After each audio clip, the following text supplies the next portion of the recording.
আসসালামু আলাইকুম, আমি আহমেদ ইমন। তো আমাদের বরিশাল ৫ আসনে মুফতি ফয়জুল করিম চরমোনাই পীর সাহেব দাঁড়াইছে। এখানে জামাতের কোনো প্রার্থী দেয় নাই। তো তার প্রতিদ্বন্দ্বী হচ্ছে মজিবুর রহমান সরোয়ার, ধানের শীষের প্রার্থী। আমার কাছে মনে হয় বরিশালে চরমোনাই পীরের আমি যতটা ঘুইরা ঘাইরা দেখছি আর কি, চরমোনাই হুজুরের তেমন একটা জনপ্রিয়তা এখানে নাই।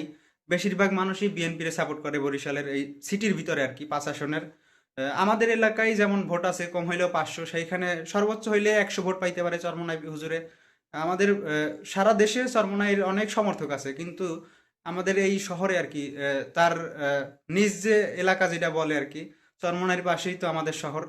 তো এই শহরে তার তেমন একটা জনপ্রিয়তা নাই, তবু বলা যায় না, যেহেতু এইবার একটা স্লোগান উঠছে যে সব দল দেখা শেষ, এইবার হুজুরদেরকে মানুষ দেখবে। সেই স্লোগান ধইরা যদি মানুষ ভোট দেয় তাহলে হয়তো একটা ভিন্ন কিছু হইতে পারে। তবে আমার কাছে মনে হয় চরমোনাই হুজুরের তেমন একটা চান্স নাই। তবু আসলে বলা যায় না, এখন দেখতেছি তারও অনেক মিছিল মিটিং এ লোক হইতেছে। তো একটা কথা বলা যায় যে এখানে ১০০% গ্যারান্টি দেওয়া যায় না। তো তবু এখানে ৬৫% গ্যারান্টি দেওয়া যায় যে এখানে ধানের শীষ হবে। তবু ১২ তারিখ আসলে দেখা যাবে যে কে হয় আমাদের বরিশাল ৫ আসনের এমপি।